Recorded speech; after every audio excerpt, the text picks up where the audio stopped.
اعوذ باللہ من الشیطان الرجیم بسم اللہ الرحمن الرحیم۔ بڑی نامور شخصیت جس کا بڑا گلوبل کنٹریبیوشن، ڈیتھ بھی ہوتی ہے نا تو لوگ ویسٹرن ورلڈ میں بھی لوگ تھوڑی دیر کے لیے کھڑے ہوتے ہیں اور خاموشی اختیار کرتے ہیں فار 1 منٹ۔ یہ ورلڈ وائڈ کلچر ہے دنیا میں۔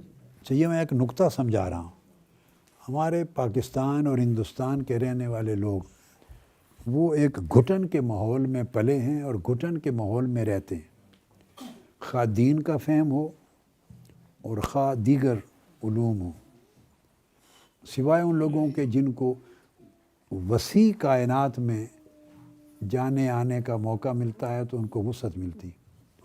ہمارے لوگ بعض اوقات ان چیزوں کی بحثوں میں پڑے رہتے ہیں کہ آپ نے حضور علیہ السلام کی سلام پڑھا تو قیام کیوں کر لیا، کھڑے کیوں ہو گئے، فلاں چیز میں کھڑے کیوں نہیں، بیٹھے ہونا چاہیے تھا۔ تو بس ایک چھوٹی سی ایک چیز سمجھائیے، اللہ رب العزت نے قرآن مجید نے فرمایا، اور وہ جو غیر مسلم ہیں وہ بھی بائی نیچر وہی کام کرتے ہیں۔ فرمایا اعوذ باللہ من الشیطان الرجیم الذین یذکرون اللہ قیاما وقعودا وعلی جنوبہم۔ اللہ پاک نے فرمایا وزڈم رکھنے والے، پوزیسرز آف وزڈم، جن کے پاس ریزننگ ہے، وزڈم ہے، انڈرسٹینڈنگ ہے، وہ لوگ کیا کرتے ہیں؟ اللہ کو یاد کرتے ہیں اور اس یاد میں کبھی کھڑے ہوتے ہیں، کبھی بیٹھتے ہیں، کبھی اپنے پہلو کے بل یاد کرتے ہیں۔ تو یہ سارے انداز ہیں، موڈ ہیں۔ اب مغربی دنیا اور مشرقی دنیا جو مسلمان بھی نہیں ہیں، ان کے ہاں بھی کلچر ہے کہ کسی کے احترام میں ایک لمحے کے لیے قیام کرتے ہیں اور سکوت اختیار کرتے ہیں، سائلنس۔ بعض چیزیں ایسی ہوتی ہیں جو مذہب سے بیونڈ ہو جاتی ہیں، یعنی وہ عالم انسانیت میں اور تاریخ میں ایک یونیورسل ٹریڈیشن ہو جاتی، کسی کے احترام میں کھڑا ہونا اور سکوت اختیار کرنا۔ تو ہمارے کچھ معمولات وہ ایسے ہیں کہ جو یونیورسل ہیں، ان کے لیے دلیل تلاش کرنے کی بھی ضرورت نہیں ہوتی۔ اللہ پاک انسانیت کو پوری تاریخ میں ان کے شعور میں وہ چیز ودیت کر دیتا ہے، سو یہ قرآن مجید میں ہے۔ ہمارے بر صغیر پاک و ہند میں قرآن مجید کو پڑھنے اور شوق سے سننے کا کلچر ڈیولپ نہیں ہوا۔ ایک لہر آئی تھی، کچھ عرصہ چلی، پھر اس کے بعد وہ رک گئی۔ میں اس وقت FSc کر رہا تھا، pre medical, government college Faisalabad. یہ 1966 یا 67 کی بات ہے۔ تو قاری عبد الباسط صاحب آئے تھے پاکستان میں پہلی بار، تو ان کی 2 بڑی محفلیں ہوئی تھیں۔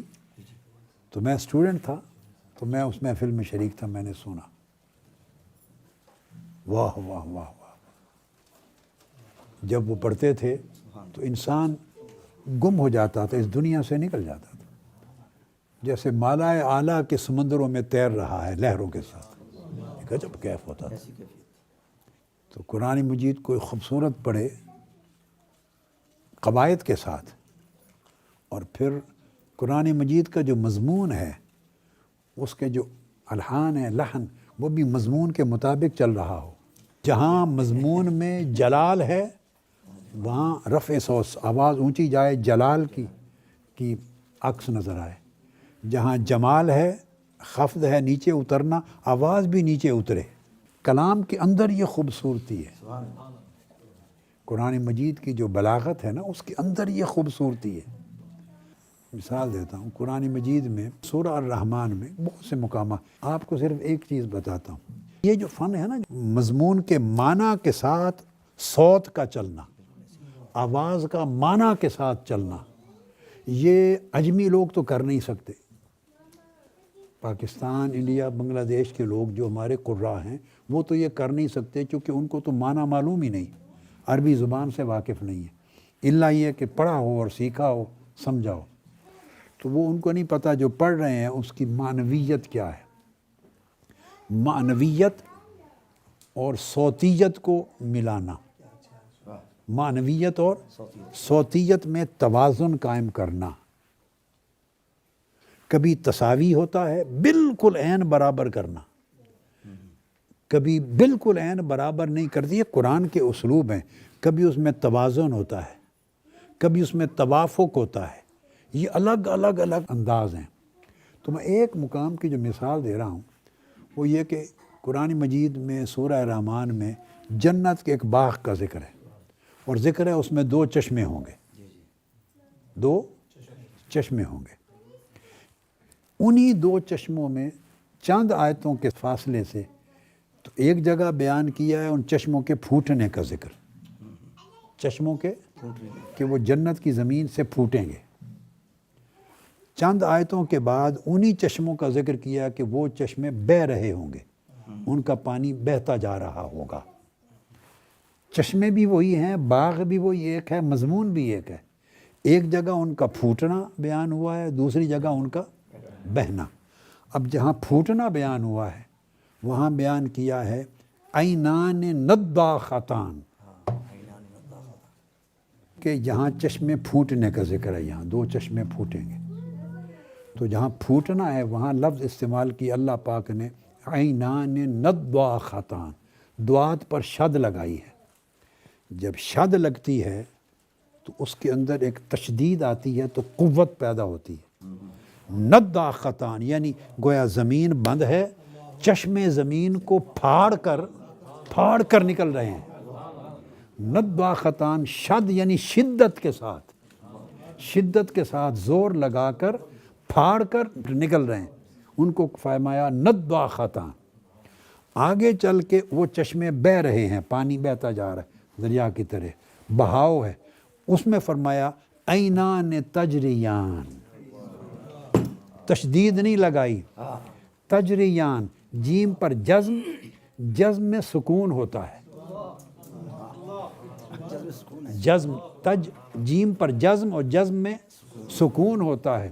اس کے بعد رے لگایا تجریان، اور زیر کے ساتھ بہاؤ ایسے نیچے کی طرف جا رہا ہے. پھر تجریان، پھر یہ ہے اس میں ایسا بہاؤ ہوتا جا رہا ہے سیدھا.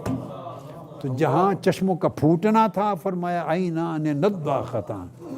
جہاں بہاؤ ہے تو الفاظ میں بھی بہاؤ ہے، صوت میں بھی بہاؤ ہے. کیوں کہ معنویت میں، معنی میں بہاؤ ہے. ایسے میں نے آپ کو ایک مثال دی، آپ سمجھ گئے نا. یتفجر منہ الانہار، جہاں چشمے پھوٹنے کا ذکر آیا ہے ہر جگہ ایک قاعدہ ہے، جہاں چشمہ پھوٹا ہے قرآن مجید میں وہاں شد لگائی ہے، تشدید آئی ہے. یتفجر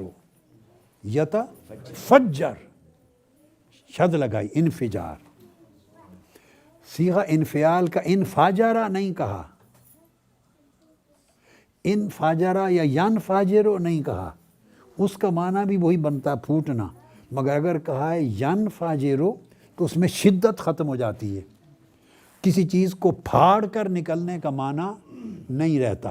اور جہاں بہاؤ ہے ہر جگہ، جنات تجری من تحتها الانہار، جنات تجری من تحتها الانہار. تمام لفظوں میں کسی ایک جگہ شد نہیں آئی. تجری من تحتها، جہاں بہاؤ ہے وہاں شد کو یوز ہی نہیں کیا قرآن مجید میں. یہ اعجاز القرآن کا ایک نقطہ ہے کہ یہ کسی بشر کا اور انسان کا کلام نہیں ہے. تو میں کہنا یہ چاہ رہا تھا کہ اس وقت حسن اور جمال اور خوبصورتی اور لذت دوبالا ہو جاتی ہے جب کوئی قرآن مجید کو پڑھے اور اس کی آواز کا جو چڑھاؤ اور اتار ہے، اور اس کی آواز کا جو زیر و بم ہے، اور اس کی آواز کی جو لہریں ہیں نیچے جانا کرنا، وہ معنی کے ساتھ چل رہی ہیں اس کی صوت. وہ پھر قاری صاحب کے پڑھنے میں یہ حسن خوبی ہے، وہ پاکستان کے دیگر قراء کو حاصل نہیں ہے. چونکہ عربوں سے پڑھے ہیں، سیکھا ہے، تو معنی کا بھی پتہ ہوتا ہے، اس لحاظ سے الفاظ کو اوپر نیچے لے جاتے ہیں.